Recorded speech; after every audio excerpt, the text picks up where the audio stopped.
Own RTI media. నమస్కారం, వార్తలకు స్వాగతం. ముందుగా ముఖ్యాంశాలు. చెయ్యేరులో పేదల సేవలో కార్యక్రమంలో పాల్గొన్న ముఖ్యమంత్రి నారా చంద్రబాబు నాయుడు.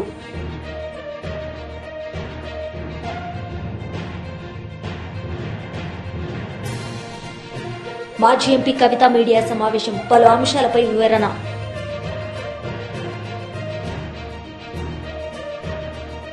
ముమ్మిడివరం నియోజకవర్గం చెయ్యేరులో పేదల సేవలో కార్యక్రమంలో పాల్గొన్న ముఖ్యమంత్రి నారా చంద్రబాబు నాయుడు ఈ సందర్భంగా మాట్లాడారు.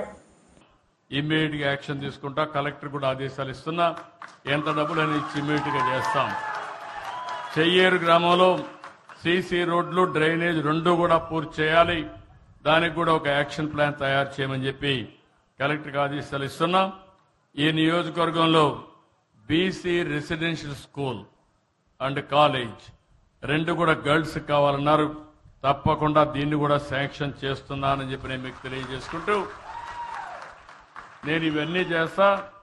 మీరు కూడా ఆలోచించాల్సింది, ఎక్కడికక్కడ నేను చెప్పినటువంటి ఆదాయాన్ని గ్రామంలో పెంచే మార్గం ఆలోచించుకోవడం, మన యొక్క జీవన ప్రమాణాలు పెంచుకోవడానికి ఆలోచించడం. నేను కూడా ఈ యొక్క రెండు నెలల్లో ఆగస్టు 15 కంతా ఎన్ని కుటుంబాలు వీలైతే అన్ని కుటుంబాలకి P4ని లింక్ చేస్తాను. పెద్ద పెద్ద పారిశ్రామికవేత్తల్ని, NRIsని, పైకొచ్చిన సమాజంలో పైకొచ్చిన వాళ్ళందరినీ తీసుకొచ్చి ఇంటిగ్రేట్ చేస్తాను. ఈ కార్యక్రమం ఎట్లా పనిచేస్తుందో ఒకసారి మీకు ఎగ్జాంపుల్ ఇస్తా. ఇక్కడ 2 బంగారు కుటుంబాలు ఉన్నాయి. ఈ ఊర్లో 141 మంది బంగారు కుటుంబాలు ఉన్నాయి. బంగారు కుటుంబాలు చేలు పైకెత్తండి, ఐడెంటిఫై చేసిన వాళ్ళు బంగారు కుటుంబాలు. బంగారు కుటుంబాలను ఐడెంటిఫై చేసిన కుటుంబాలు అంతేనా? ఇంకా మిగిలిన రాలేదా? ఓకే, 141 మంది ఉన్నారు మొత్తం బంగారు కుటుంబాలు. ఓకే, అదే మరి మార్గదర్శులు ఉండేవాళ్ళు, చేలు పైకెత్తని ఇక్కడికి వచ్చిన వాళ్ళు మార్గదర్శులు ఒక 7-8 మంది ఉన్నారు. చాలా సంతోషం. తమ్ముడు కూడా ఉన్నారు, 9 మంది వచ్చారు. ఇప్పుడు ఒక బంగారు కుటుంబాన్ని మాట్లాడిస్తాను. ఒక ఐడియా వస్తుంది. ఉంటే తమ్ముడు తొందరపడద్దు. నాకు 24 గంటల పని చేసి నాకు తొందర లేదు, కానీ నీకు అంత తొందర అయితే ఎట్లా? ఓపిక ఉండాలి. ఓపిక లేకపోతే పనులు ఎట్ అవుతాయి? నేను ఓపికగా మిమ్మల్ని మోటివేట్ చేస్తున్నాను. నీకు మాత్రం ఒక్క నిమిషం కూర్చోలేవు. నీకు లేమ్మా, మైక్ ఇవ్వండి. ఏంటమ్మా, ఏంటి నీ పేరేంటి, విషయం చెప్పు. అట్టు మాట్లాడు, అట్టు దగ్గర పెట్టుకోమా. నా పేరు మడికిలక్ష్మి. గట్టిగా మాట్లాడమ్మా, దగ్గర మాట్లాడు, అందరికి వినపడాలి. నా పేరు మడికిలక్ష్మి అండి.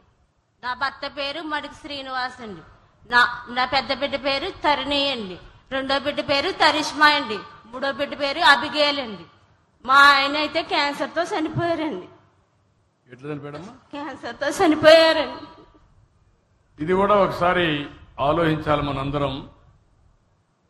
క్యాన్సర్తో చనిపోవడానికి కారణాలు కూడా మనం ఆలోచిస్తే, కలుషితమైన ఆహారం తినడం, ఎక్కువ ఫెర్టిలైజర్స్ వాడడం, పెస్టిసైడ్స్ వాడడం, ఆ రైస్ కానీ కూరగాయలు తింటే చాలా మందికి చనిపోయే పరిస్థితి వస్తుంది. రెండోది కూడా మన పరిసరాలు సరిగా ఉండకుండా పోవడం. ఇవన్నీ కూడా చాలా మనమై రోగాలన్నీ మనమే తెచ్చుకుంటున్నాం. ఆ తల్లిని మీరు చూశారు, యంగ్ ఏజ్లోనే భర్త చనిపోయాడు, ఆ అమ్మాయి అనాథ అయింది. ఇలాంటివి చూసినప్పుడు అలాంటి క్యాన్సర్ రాకుండా చూసుకోవడానికి కూడా నేను వర్కౌట్ చేస్తున్నా. తొందరలో నేను ఒక బిల్ గేట్స్ అయితే ఒక కార్యక్రమం తీసుకొచ్చాడు. ఇది మొత్తం రాష్ట్రంలో ఉండే హాస్పిటల్కి పోయి అందరి రికార్డ్స్ అన్ని ఆన్లైన్లో పెట్టి, అందరి రికార్డ్స్ ప్రతి ఒక్కరి పరీక్షలు చేసి, వైద్య పరీక్షలు చేసి, తద్వారా మీకు ఆర్టిఫిషియల్ ఇంటెలిజెన్స్ కూడా ఇంటిగ్రేట్ చేసి, ఇప్పుడు క్యాన్సర్ రాకుండా ఉండాలంటే ఏం చేయాలి, వస్తే ఏం చేయాలి, రెండు కూడా ఒక పద్ధతి ప్రకారం చేయడం కోసం ఆలోచిస్తున్నాం. బిల్ గేట్స్ ఫౌండేషన్ ద్వారా లక్షల కోట్ల రూపాయలు సంపాదించాడు ఆయన. 99% గేట్స్ ఫౌండేషన్కే ఖర్చు పెడతానని చెప్పాడు. 1% కుటుంబానికి ఇస్తున్నాడు. ఆయన నన్ను కోరింది వ్యవసాయం మీద ఆరోగ్యం మీద, చదువు మీద నేను మీతో కలిసి పనిచేస్తాను. ఆర్టిఫిషియల్ ఇంటెలిజెన్స్ వాడదాం. ఇలాంటి అభాగ్యులు ఎవరికి నష్టం జరగకుండా చేయడం కోసం ఈరోజు హెల్త్ మీద కుప్పంలో ఒక పైలట్ చేశాం. ఈ నెల 15కు పూర్తి అవుతుంది. ఈ ప్రాజెక్ట్ రాబోయే 6 నెలల్లో కుప్పం జిల్లా పూర్తి అవుతుంది. రాష్ట్రంలో 2 సంవత్సరాల్లో పూర్తి చేస్తాం. దీంట్లో ప్రత్యేకత ఏంటంటే అనారోగ్యానికి కావాల్సిన నాలెడ్జ్ ఎక్కడున్నా ప్రపంచంలో తేవడం. రెండోది హాస్పిటల్స్, డాక్టర్లు, నర్సులు, పేషెంట్లు. మాజీ ఎంపీ కవిత మీడియా సమావేశం నిర్వహించారు. ఈ సందర్భంగా ఆమె మాట్లాడారు. ప్రొఫెసర్ జయశంకర్ కేసీఆర్ గారు తెలంగాణ రాష్ట్ర సాధన కోసం ఉద్యమించినటువంటి సందర్భంలో మాత్రమే మలిదశ తెలంగాణ ఉద్యమంలో మాలాంటి వాళ్ళందరం కూడా తెలంగాణ రాష్ట్ర అవసరాన్ని, ఏర్పాటును గుర్తించి ముందుకు వచ్చి తెలంగాణ ఉద్యమంలో పాల్గొనడం జరిగింది. ఎప్పుడైతే యుఎస్ఏ నుండి ఇండియాకు వచ్చామో ప్రొఫెసర్ జయశంకర్ గారితో ఇంటరాక్షన్ ఏర్పడ్డ తర్వాత వారు మాకు ఆనాడు ఒక డైరెక్షన్ ఇచ్చిండ్రు. రాజకీయ రంగంలో కేసీఆర్ గారు అద్భుతంగా తెలంగాణ ప్రజలకు కావాల్సినటువంటి అంశాలన్నీ కూడా వివరిస్తూ ఉన్నారు, ముందుకు తీసుకెళ్తూ ఉన్నారు. ఇంకొక పక్క సాంస్కృతికంగా వెనుక పడేయబడ్డటువంటి మన ప్రాంతానికి సంబంధించి మాట్లాడాల్సినటువంటి అంశాలు చాలా ఉన్నాయి. ఒక పక్క రచయితలు మాట్లాడుతున్నారు, ఇంకొక పక్క గాయకులు ధూమ్ధామ్ పేరుతో విజృంభిస్తున్నారు. అయినప్పటికీ there is some gap, there is some space, you should think to fill that space అని ప్రొఫెసర్ జయశంకర్ గారు నాకు ఆనాడు దిశానిర్దేశం చేసినటువంటి సందర్భంలో మరి తెలంగాణ జాగృతి అనేటటువంటి సంస్థ ఊపిరి పోసుకోవడం జరిగింది. తెలంగాణ జాగృతి అని పేరు పెడుతున్నామంటే ఆనాడు చాలా మంది మేధావులు అసలు తెలంగాణ పేరు లేకుండా పెట్టండి, తెలంగాణ జాగృతి అనగానే మిమ్మల్ని వెంటనే తొక్కేస్తారని కూడా ఆనాడు అనేక మంది చెప్పారు. అంత పెద్ద ఎత్తున ఆంధ్ర పాలకుల యొక్క వివక్ష ఉన్నటువంటి సందర్భం అయినా సరే తెలంగాణ జాగృతి పేరు పెట్టుకునే ముందుకెళ్తామని చెప్పి తెలంగాణ జాగృతి పేరు పెట్టి మరి సంస్థని ఇన్ని రోజులు కూడా చాలా అద్భుతంగా నడిపించుకున్నామని చెప్పి నేను భావిస్తా ఉన్నాను. మరి ఇవాళ ఇన్ని సంవత్సరాల తర్వాత మాకు హైదరాబాద్లో ఎప్పుడు కూడా అశోక్ నగర్లో ఆఫీస్ ఉండేది. ఇవాళ అశోక్ నగర్ నుంచి ఆఫీస్ని మేము బంజారాహిల్స్కి షిఫ్ట్ చేసుకోవడం జరిగింది. ఇక్కడ నుంచి లాంగ్ లీజ్ తీసుకున్నాం మరి ఇక్కడ, కాబట్టి చాలా రోజులు ఇక్కడ మా ఆఫీసు స్థిరంగా మీ అందరి ఆశీర్వాదంతో, తెలంగాణ ప్రజల ఆశీర్వాదంతో నిలబడి ఉంటుందని చెప్పి నేను మనస్ఫూర్తిగా భావిస్తా ఉన్నాను. మరి ఇన్ని సంవత్సరాల ఈ ప్రయాణంలో అనేక మంది కలిసి వచ్చిండ్రు, అనేక మంది ఆశీర్వాదాలు ఇచ్చి పనిచేసిండ్రు, అనేక మంది కలిసి పనిచేసిండ్రు, చాలా మంది అడ్వైజర్స్ ఇచ్చి సలహాలు సూచనలు ఇచ్చి ముందుకు తీసుకెళ్ళిండ్రు. వారందరికీ కూడా మనస్ఫూర్తిగా ఉద్యమాభివందనాలు తెలియజేస్తా ఉన్నాను. మరి మీ అందరికి కూడా తెలిసినటువంటి విషయమే, కేసీఆర్ గారు తెలంగాణ రాష్ట్రం సాధించిన తర్వాత, తెలంగాణ రాష్ట్రం ఏర్పడ్డ తర్వాత అద్భుతంగా తెలంగాణ సోయితోని పరిపాలన జరిగింది. మేము తెలంగాణ జాగృతి సాంస్కృతిక రంగంలో ఏ చిన్న కార్యక్రమం అడిగినా, ఏ చిన్న అంశం డిమాండ్ చేసినా మాకు నిమిషాలలో జీవో వచ్చినటువంటి సందర్భం. చాకల ఐలమ్మ గారిది ఉదాహరణకు అధికారికంగా చేయాలి అంటే ఒకటే సెకండ్లో జీవో వచ్చినటువంటి సందర్భం. మిషన్ భగీరథకు సగరుల ఆరాధ్య దైవమైనటువంటి భగీరథ పేరు పెట్టడం అన్నది మేము అడగకుండానే కేసీఆర్ గారు మాకు ఇచ్చినటువంటి వరం. అట్లా ఏ ఒక్క అంశం తీసుకున్నా సేవాలాల్ మహారాజ్ యొక్క జయంతిని అఫీషియల్ గా ప్రభుత్వం నుంచి చేసిన ఏకైక ప్రభుత్వం కేసీఆర్ గారి ప్రభుత్వం భారతదేశంలో. అట్లా ప్రతి ఒక్కరిని కూడా ముందుకు తీసుకెళ్లి అద్భుతంగా పరిపాలన చేసినటువంటి కేసీఆర్ గారు. అంబేద్కర్ని మనందరం ఆరాధించేటటువంటి అంబేద్కర్ని 125 అడుగుల ఎత్తు నిలబెట్టి దేశంలోనే ఆనాడు అత్యంత పెద్ద విగ్రహంగా అంబేద్కర్ నిలుపుకున్నాం. అట్లా 1-2 కాదు, ప్రతి ఒక్క అంశంలో కూడా తెలంగాణ సోయితో పరిపాలన జరిగింది. మరి ఇవాళ ఉన్నటువంటి పరిపాలన మనం చూసుకుంటే ఈ 10 సంవత్సరాలకి ఇప్పటికి చాలా తేడా ఉంది. మన BRS leader RS Praveen Kumar media సమావేశం నిర్వహించారు. ఈ సందర్భంగా ఆయన మాట్లాడారు. రెండవసారి కూడా మీడియా మిత్రులకు కూడా మళ్ళీ ఆమె ఎక్స్ప్లెనేషన్ ఇచ్చి వేసుకుంటే తప్పేంది అని అంటున్నారు. ఇవాళ నేను రేవంత్ రెడ్డి గారే ముఖ్యమంత్రి, రేవంత్ రెడ్డి గారే సాంఘిక సంక్షేమ శాఖ మంత్రి. నేను ఇవాళ రేవంత్ రెడ్డి గారిని సూటిగా ఒకటే ప్రశ్న అడుగుతున్నా, అయ్యా మీ టాయిలెట్ మీరే కడుక్కుంటున్నారా? మీ ఇళ్లల్లో మీ టాయిలెట్ మీరే కడుక్కుంటున్నారా? మీ పిల్లలు పోయే బడులలో పిల్లలు వాళ్ళ టాయిలెట్ వాళ్ళే కడుగుతా ఉన్నారా? మీ మంత్రులు వాళ్ళ టాయిలెట్లు వాళ్ళే కడుక్కుంటున్నారా? కడుక్కుంటే తప్పేందని మీ అధికారం అంటున్నారు. మరి కడుక్కోవాలి కదా. నేను మొన్న కూడా స్టేట్మెంట్ ఇచ్చిన, రేవంత్ రెడ్డి గారు మీరు ఆదేశాలు ఇచ్చినందుకే ఈ అధికారి చాలా నిర్భయంగా ఎస్సీ వర్గాల మీద వివక్ష చూపుతా ఉన్నది. ఎవరి టాయిలెట్లు కడుక్కోవడానికి వ్యతిరేకం కాదు రేవంత్ రెడ్డి గారు. ఈ దేశం పుట్టక ముందు నుంచి, ఈ మానవాళి ఉన్నప్పటి నుంచి పేద వర్గాలు వాళ్ళ టాయిలెట్లు వాళ్ళే కడుక్కుంటున్నారు. వాళ్ళ టాయిలెట్లే కాదు, సమాజం టాయిలెట్లు అంతా కూడా ఈ దేశంలో వాళ్ళే కడుగుతున్నారు. మీకు తెలియకపోతే తెలుసుకోండి చరిత్ర. ఇలా వాళ్ళు ఎన్ని రోజులు రా బాబు ఈ పని, ఎన్ని రోజులు రా ఈ పారిశుద్ధ కార్మికుల పని చేయాలి, ఎన్ని రోజులు ఈ బాంఛన బతుకు ఉండాలి, ఇప్పుడన్నా మాకు మరి విముక్తి రాదా అని చెప్పి ఆనాడు మరి గురుకులాలు పెడితే ఆ గురుకులాలను కేసీఆర్ గారు చరిత్రలో ఎన్నడూ లేని విధంగా 1000 గురుకులాలుగా మార్చి ఈ పేద వర్గాలు, ఎర్ర బస్సు ఎక్కలేని కుటుంబాలు ఎయిర్ బస్ ఎక్కాలి, ఏరోప్లేన్ ఎక్కాలి, విదేశాలకు పోవాలి, ఇంగ్లీషు చదువుకోవాలి. ఉన్నోళ్ళ పిల్లలే కాదు, పేదోళ్ళ పిల్లలు కూడా కంప్యూటర్ ఇంజనీర్లు కావాలి, డాక్టర్లు కావాలి,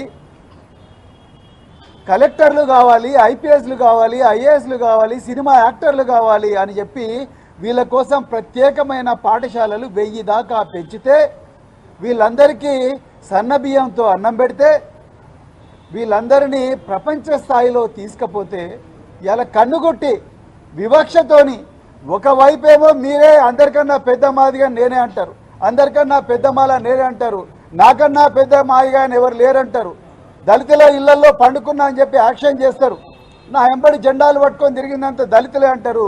మళ్ళా ఇంకోవైపు నోటితో నవ్వి నొసటితో వెక్కరించినట్టుగా మీరు ఇలా మీ అధికారితోని ఇలా మీరు నిర్భయంగా నిస్సిగ్గుగా చాలా అవమానకరమైన స్టేట్మెంట్లు ఇప్పిస్తున్నారు. నేను ఒక్కటే ప్రశ్న అడుగుతున్నా, మీ టాయిలెట్ మీరు కడుక్కున్నారా? ఇవాళ మీ మంత్రులు కడుక్కున్నారా? మీ ఐఏఎస్ ఆఫీసర్లు కడుక్కున్నారా? మీ పిల్లలు పోయే బడులలో వాళ్ళ టాయిలెట్లు వాళ్ళే కడుక్కుంటున్నారా? అన్ని ప్రయోగాలు మా పిల్లల మీదనే ఎందుకు చేస్తున్నారు? ఈ పేద పిల్లల మీదనే ఎందుకు చేస్తున్నారు? మీరు తీయండి, రాష్ట్రం అంతా ఒక జీవో తీయండి, ఎక్కడోళ్ళు ఎవరి టాయిలెట్ వాడే కడుక్కోవాలి, ఏ ఆఫీస్లో కూడా ఎవరి టాయిలెట్ వాడే కడుక్కోవాలి, హౌస్ కీపింగ్ సర్వీసెస్ బంద్, ఇవన్నీ కూడా బంద్ అని చెప్పి ఒక ఆర్డర్ తీయండి. నువ్వు కూడా మరి చీపురు కట్ట పట్టుకొని బకెట్ పట్టుకొని ఈ టాయిలెట్ కడుక్కో రేవంత్ రెడ్డి, మీ అధికారులతో కడిగించు, ఆ ఫోటోలు మీడియాతో షేర్ చేయి. నువ్వు ముందు మీ ఇంట్లో సంస్కరణలు స్టార్ట్ చేసి అప్పుడు మా పేదల ఇళ్ళకి రా. గత 2-3 వేల సంవత్సరాల నుంచి ఇదే పని చేస్తున్న పిల్లలను కేసీఆర్ గారు డాక్టర్లు, ఇంజనీర్లు, కలెక్టర్లు, పైలట్లు చేయాలని చూస్తే, ఆర్మీ ఆఫీసర్లు చేస్తే మళ్ళీ మీరు ఇవాళ వాళ్ళని టాయిలెట్లు కడగమంటున్నారు. ఇందుకోసమేనా నీకు ఓట్లేసింది? 1 కాదు 2 కాదు 2 సంవత్సరాల నుంచి ఈ ఎస్సీ గురుకులాలను గోస ఉంచుకుంటున్నారు. ఎందుకయ్యా రేవంత్ రెడ్డి నీకు ఎస్సీలంటే అంత కక్ష? ఏ గురుకులాలు కూడా ఇంత గందరగోళం జరుగుతలేదు. పొద్దున్న లేచినప్పటి నుంచి వాళ్ళ తల్లిదండ్రులందరూ కూడా కూలి చేసుకునేటోళ్ళు, వీళ్ళందరూ కూలి పనులు పోయేటోళ్ళు, వాచ్మెన్ పనులు చేసుకునేటోళ్ళు, సెక్యూరిటీ గార్డ్ పని చేసుకునేటోళ్ళు, క్యాబ్లలో డ్రైవర్ పని చేసుకునేటోళ్ళు, వీళ్ళు వాళ్ళని వదిలిపెట్టుకొని స్కూళ్ళ చుట్టూ, ఆఫీసుల చుట్టూ తిరుగుతున్నారు. ఎందుకు ఈ అధికారి మీ అలుగు వర్షిని గారికి వీళ్ళంటే అంత కోపం అండి? సంక్షేమ భవనము, అది సంక్షేమ భవనమా లేకపోతే ఆర్మీ హెడ్ క్వార్టరా? వీళ్ళందరూ ఎప్పుడైతే తల్లిదండ్రులుగా వీళ్ళందరూ పోయి మేడం మీరు మా పిల్లలకు అన్యాయం చేస్తున్నారు, అప్పుడున్న ఆఫీసర్లు, ఇదే కాంగ్రెస్ గవర్నమెంట్లో ఉన్న ఆఫీసర్లు కూడా కొంతమంది మమ్మల్ని మంచిగానే చూసుకున్నారు, కానీ మీరు మాత్రం ఎందుకు మేడం మమ్మల్ని ఇట్లనే చూస్తున్నారు అని అడిగితే పోలీసు వాళ్ళని పిలిపించి వీళ్ళని బయటికి గెంటేయడం, సీసీటీవీ కెమెరాలు పెట్టుకోవడం, వీళ్ళను కనీసం కూర్చోబెట్టి కూడా మాట్లాడే సంస్కారం లేని ఆఫీసర్లను ఇవాళ మీరు సాంఘిక సంక్షేమ శాఖలో పెట్టిండ్రు. ఎందుకయ్యా రేవంత్ రెడ్డి నీకంత కోపం ఈ ఎస్సీలంటే? అంటే మాటలకు మాత్రం అసెంబ్లీలో కమిటీ హాల్లో మస్తు మాటలు చెప్తారు, మహబూబ్నగర్ జిల్లాలో ఇంకో మాట చెప్తావు, ఇంకో జిల్లాలో ఇంకో మాట చెప్తావు. అంటే వీళ్ళెవరూ మాట్లాడలేరని వీళ్ళ మీద అన్ని ప్రయోగాలు చేద్దాం అనుకుంటున్నారా మీరు? ఎన్ని ఘోరాలు జరుగుతున్నాయి ఇవాళ గురుకుల పాఠశాల. ఒక్కసారి ఎప్పుడైనా చెప్పిండ్రా? నిన్నటికి నిన్న దక్షిణ కొరియాలో అగసారా నందిని అనే అమ్మ మాజీ మంత్రి బొత్స సత్యనారాయణ మీడియా సమావేశం నిర్వహించారు. ఈ సందర్భంగా ఆయన మాట్లాడారు. 16,700 మంది కరెక్షన్ పేపర్లు వచ్చి కరెక్షన్ జరిపించుకుంటే ఈ సంవత్సరం 16,700 అంతకుముందు వచ్చి ఇంక ఎక్కువ జరిగాయి అని చెప్తున్నారు. ఎప్పుడైనా ఏదైనా ప్రభుత్వ విధానంలో గతం కంటే మెరుగ్గా ఉండాలని కోరుకోవాలి. అంటే మెరుగ్గా ఉండాలని కోరుకుంటే ఇదా? ఇవాళ ఆ పత్రిక అధినాయకులకి ఆ పత్రికకి ఇన్ఫర్మేషన్ ఇచ్చిన ప్రభుత్వంలో ఉన్న నాయకులకి అందరికీ మీ టీవీ ద్వారా తెలియపరుస్తున్నాను. ఈ పత్రికా సమావేశం ద్వారా రాష్ట్ర ప్రధానికి కూడా తెలియపరుస్తాను. ఏ రోజైనా సరే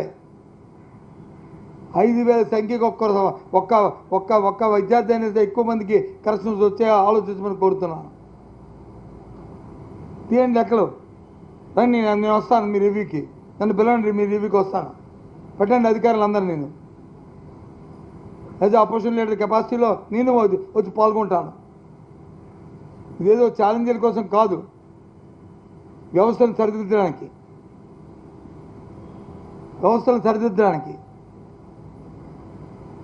నేను వస్తానని చెప్తుంది.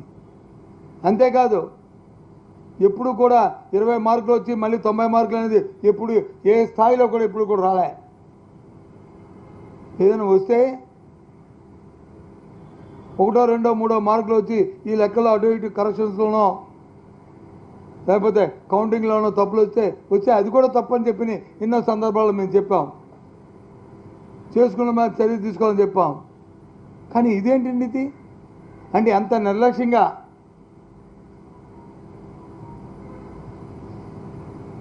వ్యవస్థలు ఉందనేది దీనికి అర్థం పడుతుంది. మరి ఇది ఎలాగ ఉన్నప్పుడు ఇంకా మహానాడు ఇంకెలాగ ఉంటుందో మనకు తెలుసు. ఏ విధంగా భుజాలు తరుచుకొని, ఏ విధంగా దెబ్బలు తరుచుకొని జై కొట్టుకున్నారో అందరికీ అర్థమవుతుంది. కనీసం దీంట్లో వాళ్ళకి ఇది లేదు, రియలైజేషన్ లేదు. ఎందుకు జరిగింది, ఏ కారణం వల్ల జరిగింది, ఏం జరిగింది అని ఎక్కడ టెక్నికల్ మిస్టేక్ ఉందనేది రివ్యూ జరిగిందా అండి ప్రభుత్వంలో?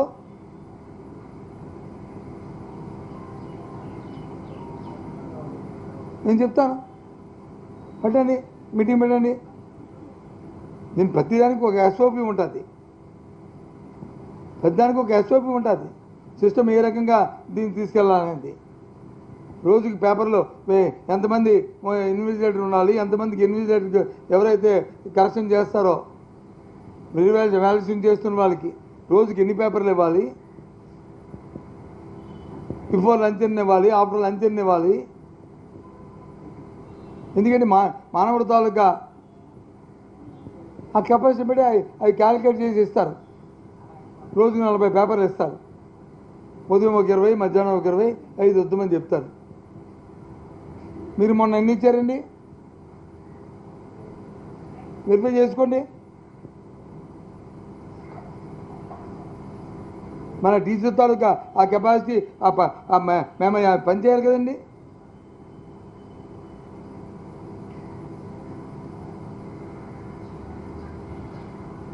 మనకి టైం బౌండ్ ఎంత అవసరమో అంత క్వాలిటీ కూడా అవసరం. బీజేపీ లీడర్ కాసం వెంకటేశ్వర్లు మీడియా సమావేశం నిర్వహించారు. ఈ సందర్భంగా ఆయన మాట్లాడారు. అంటే మన ముఖ్యమంత్రి రేవంత్ రెడ్డి అభివృద్ధి లేదు, సంక్షేమం లేదు, పరిపాలన లేదు, పిల్ల చేష్టలు, పిచ్చి పిచ్చి మాటలు, అవి తప్ప వేరే మాట్లాడేటువంటి స్థాయి లేదు, సోయి లేదు. ఈ మధ్య కాలంలో ప్రధానమంత్రి గారిని తిడితే పెద్ద నాయకుడిని అని చెప్పేసి అపోహపడతా ఉండు. నరేంద్ర మోడీ గారిని తిట్టి రాహుల్ గాంధీ మెప్పు పొందాలని చెప్పేసి ప్రయత్నం చేస్తున్నారు. అరే, రాహుల్ గాంధీ అపాయింట్మెంట్ ఇవ్వకపోతే అక్కడ చూపించాల్సినటువంటి ఫ్రస్ట్రేషను మోడీ గారి మీద, తెలంగాణ ప్రజల మీద చూపిస్తూ ఉంటాడు రేవంత్ రెడ్డి. చౌకవారు విమర్శలు చేస్తూ ఉన్నాడు. నరేంద్ర మోడీ గారి పైన. మోడీ గారిని విమర్శిస్తే, రాఫెల్ జెట్లను విమర్శిస్తే రాహుల్ గాంధీ అపాయింట్మెంట్ దొరుకుతుంది అనేటువంటి చిన్న బుద్ధితోటి వల్ల దౌర్భాగ్యంగా రేవంత్ రెడ్డి గారు ముందుకు సాగుతూ ఉన్నారు. మాకు అనిపిస్తుంది రోజుకో విమర్శ చేస్తుంటే రేవంత్ రెడ్డి గారి ముఖం చూస్తే అపరిచితుడుగా అనిపిస్తూ ఉన్నాడు. అంతకంటే ఎక్కువ కూడా నటిస్తాడేమో రేపటి కాలంలో అనిపిస్తూ ఉంది. ఆశ్చర్యం వేస్తుంది. పాకిస్తాన్ ప్రధానమంత్రి స్వయంగా చెప్తా ఉండు, మా పైన రాకెట్ దాడి జరిగింది, మేము చాలా నష్టపోయినాం, ఎయిర్ బేస్లన్నీ కొలాప్స్ అయిపోయినాయి, స్థావరాలన్నీ కొలాప్స్ చేసిండ్రు, మమ్మల్ని చావు దెబ్బ కొట్టిందని చెప్పేసి పాకిస్తాన్ పార్లమెంటు సాక్షిగా నాయకులందరూ చెప్తా ఉంటే, వాళ్ళ సైన్యాధ్యక్షుడికి మునీర్కు చెప్తా ఉంటే వీళ్ళకు మాత్రం అర్థమైతలేదు. ప్రపంచమంతా విస్తుపోతుంటే వీళ్ళకి అర్థమైతలేదు. కాంగ్రెస్ పార్టీకి 54 ఏళ్ళ బాలుడా యువకుడో మనకు తెలియదు రాహుల్ గాంధీ. ఆయన మెదడు నుంచి వచ్చినటువంటి ఆలోచనలన్నింటినీ, పిచ్చి ప్రశ్నలను, పిచ్చి అసత్య ఆరోపణలు చేస్తూ తెలంగాణ రాష్ట్రం యొక్క పరువు తీస్తా ఉన్నాడు రేవంత్ రెడ్డి గారు.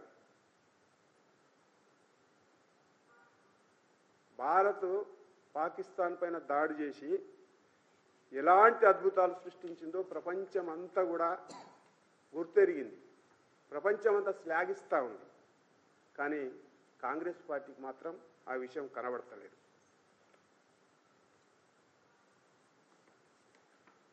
రాష్ట్రంలో ఒక్క సమస్యను కూడా అబద్ధపు హామీలు ఇచ్చేసి అసమర్థంగా దద్దమ్మ లెక్క పరిపాలిస్తూ దొంగ హామీలతో గద్దెనెక్కినటువంటి రోత ముఖ్యమంత్రి వల్ల నున్నంటే తెలంగాణ ముఖ్యమంత్రి అంతకంటే హీనంగా ఎవరు మనకు కనిపిస్తలేరు.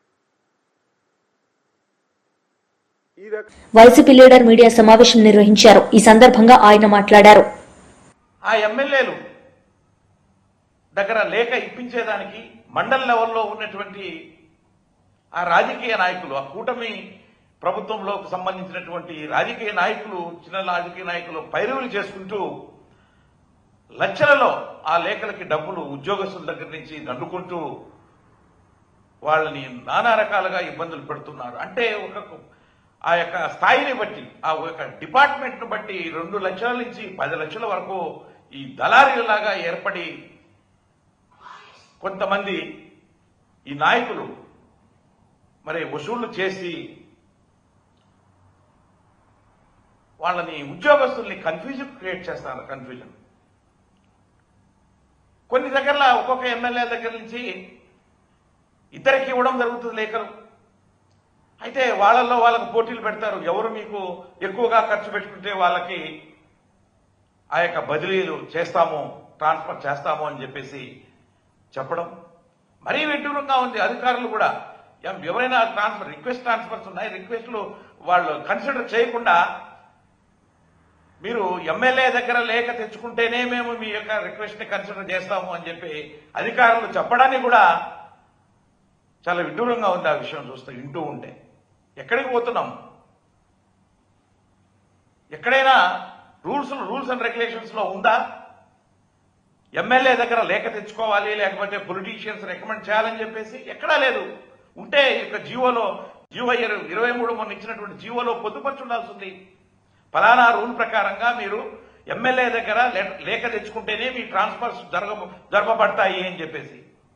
ఇది ఒక రకంగా ఉంటే పర్టికులర్లీ రెవెన్యూ ఓరియంటెడ్ డిపార్ట్మెంట్స్లో నుంచి వాళ్లకు కూటమి ప్రభుత్వంలో ఉన్నటువంటి నాయకులంతా కూడా ప్రయత్నం ఏం చేస్తున్నారంటే పర్టికులర్ రెవెన్యూ డిపార్ట్మెంట్ లో ఉండే వాళ్ళు వాళ్ళకు అనుకూలంగా ఉండేటువంటి అధికారులని, తహసీల్దారులని, డిప్యూటీ తహసీల్దారుని, సర్వేయర్లు అయితేనేంటి, ఆర్టీఓలు అయితే ఇలాంటి వాళ్ళందరినీ కూడా వాళ్ళకు అనుకూలంగా ఉండే వాళ్ళని ఆ యొక్క పోస్టులలో నియమించుకుంటే వాళ్ళు చేసేటువంటి దందాలకి మరి సహకరించే వాళ్ళుగా ఉండాలనేటువంటి ఉద్దేశంతో వాళ్ళు కావాల్సిన వాళ్ళు వేయించుకోవాలని కొంతమంది ప్రయత్నాలు. తహసీల్దార్ను డిప్యూటీ తహసీల్దారులని వాళ్ళని వేయించుకొని వాళ్ళ మీద మళ్ళా ఒత్తిడి తీసుకొచ్చి అక్కడ ఉన్నటువంటి ప్రభుత్వ భూములన్నీ కూడా మరి అన్యాయంగా అక్రమంగా ఆ యొక్క భూములని ప్రభుత్వ భూములను కూడా మరి వీళ్ళు స్వాధీనం చేసుకుని దాన్ని లాభం పొందొచ్చు అనేటువంటి ఉద్దేశమో ఏమో కానీ వీళ్ళ యొక్క ఇన్వాల్వ్మెంట్ ఈ డిప్యూటీ తహసీల్దార్స్ మీద కూడా పలానోళ్ళు ఇక్కడ ఉండాలా పలానోళ్ళు. వార్తలు ముగించే ముందు ముఖ్యాంశాలు మరోసారి. చెయ్యేరులో పేదల సేవలో కార్యక్రమంలో పాల్గొన్న ముఖ్యమంత్రి నారా చంద్రబాబు నాయుడు.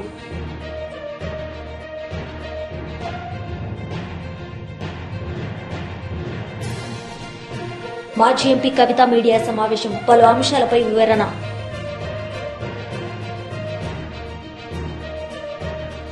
ఈ వార్తలు ఇంతటితో సమాప్తం. తిరిగి ప్రసారమయ్యే వార్తల్లో మళ్ళీ కలుద్దాం. అంతవరకు సెలవు. నమస్తే.